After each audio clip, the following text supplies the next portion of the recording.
नमस्कार साथियों, मैं संजय दास उर्फ महाप्रज्ञा और आप देखना शुरू कर चुके हैं एसएसपी हिंदी न्यूज। साथियों, जैसा कि राष्ट्रीय राजपूत करणी सेना के अध्यक्ष सुखदेव सिंह गोगा मेडी, जिनकी हत्या पर लगातार नए नए खुलासे हो रहे हैं, तो गोगा मेडी का जो कार्यालय है उस पर लिखा हुआ है कि जो दृढ़ राखे धर्म को ताहे रखे करतार,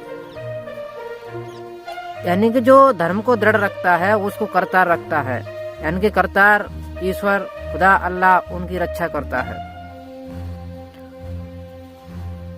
चूंकि सोशल मीडिया पर साथियों इस प्रकार के पत्र भी वायरल हो रहे हैं कि मार्च 2023 में ही प्रशासन को अवगत कराया था कि मुझे धमकियां मिल रही हैं और मुझे सुरक्षा मुहैया कराई जाए और मेरी जान कभी भी जा सकती है।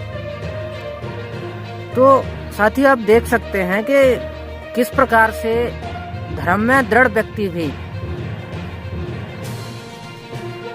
शासन प्रशासन और मानवीय सुविधाओं पर आसक्त है, आश्रित है और मानव ही मानव की मदद कर सकता है। यानी कि धर्म को अगर समझ भी लिया जाए तो बहुत कम लोग धर्म को समझ पाते हैं। जो भी हमारे पढ़ने में और सुनने में आता है वह सच नहीं है, सच उससे उलट होता है। यानी कि धर्म को जानने वाले बहुत ही कम लोग हुए हैं। मैं तो कहूँगा कि परसेंट में भी नहीं हुए, गिनतियों में हुए हैं। और ऐसे व्यक्ति धर्म का प्रचार प्रसार जब करते हैं तो वाकई में लोग उन्हें पसंद भी करते हैं। जैसे कि गौतम बुद्ध हैं, उन्होंने धर्म को जाना, नानक साहब जी हैं, उन्होंने धर्म को जाना और उन्होंने धर्म का प्रचार प्रसार किया, या ईसा मसीह जी हैं, उन्होंने प्रचार प्रसार किया। तो धर्म को जानने वाले लोग कम हैं, इसलिए धर्म ने हमेशा से व्यक्ति को नुकसान में पहुंचाया है, ना कि धर्म से किसी व्यक्ति को कोई लाभ हुआ हो। व्यक्तिगत जीवन में लाभ हो सकता है कि किसी को हुआ हो, लेकिन सामाजिक और राजनीतिक जीवन में किसी को धर्म से लाभ नहीं हुआ। सामाजिक जीवन में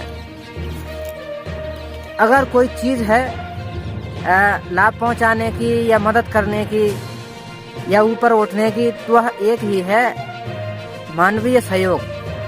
हम सभी एक दूसरे के सहयोगी बने और एक दूसरे की मदद करें, मानवता से रहें, किसी भी व्यक्ति को मन वचन कर्म से ठेस ना पहुंचाएं, उनको नुकसान ना पहुंचाएं। अगर ऐसी भावना के साथ में कोई व्यक्ति रहता है तो इसी प्रकार का व्यक्ति धर्म को जान सकता है।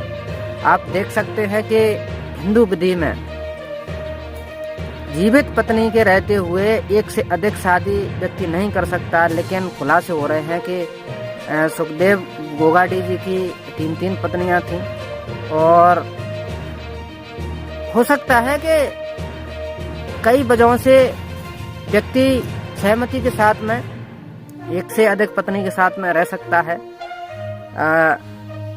वह व्यक्तिगत बात है, इसमें इतनी कोई बड़ी बात भी नहीं है कि 3 पत्नियां हैं तो क्यों हैं। लेकिन सबसे बड़ी बात यह है कि हिंदू विधि में विधि को ही धर्म का एक अंग माना गया है। लेकिन आप देख सकते हैं कि विधि का पालन न करते हुए किस प्रकार की गति को व्यक्ति प्राप्त होता है। यानी कि कानून में जब प्रावधान है कि एक से अधिक व्यक्ति शादी नहीं कर सकता, लेकिन फिर भी अब ये सारी चीजें खुल के आ रही हैं कि सुखदेव सिंह जी की 3 पत्नियां थीं। तो जब विधि ही धर्म का अंग है, तो फिर जब विधि का जो व्यक्ति पालन नहीं कर रहा तो वह धर्म का पालन कैसे करेगा, यह देखने वाली बात है साथियों। तो फिर उसको करतार कैसे रखेगा, कैसे उसकी मदद करेगा।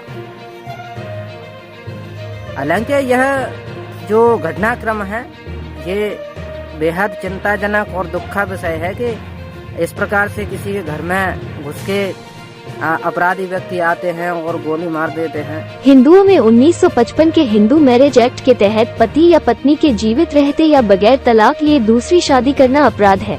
इस कानून की धारा 17 के तहत अगर कोई भी पति या पत्नी के जीवित रहते या बिना तलाक लिए दूसरी शादी करता है तो उसे 7 साल की जेल हो सकती है।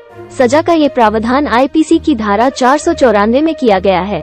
और इसमें सरकार की भी नाकामी है कि इस प्रकार के अपराध बढ़ रहे हैं और सरकार इन पर कोई ठोस कदम नहीं उठा रही है, जिससे समाज में और देश में शांति व्यवस्था कायम रह सके। साथियों, तो साथियों, हम इसी पर विश्लेषण कर रहे थे और आशा करता हूं कि आप हमारे चैनल पर नए हैं तो हमारे चैनल को सब्सक्राइब करें, लाइक करें, कमेंट करें और सभी दोस्तों में शेयर करें। साथियों, धन्यवाद।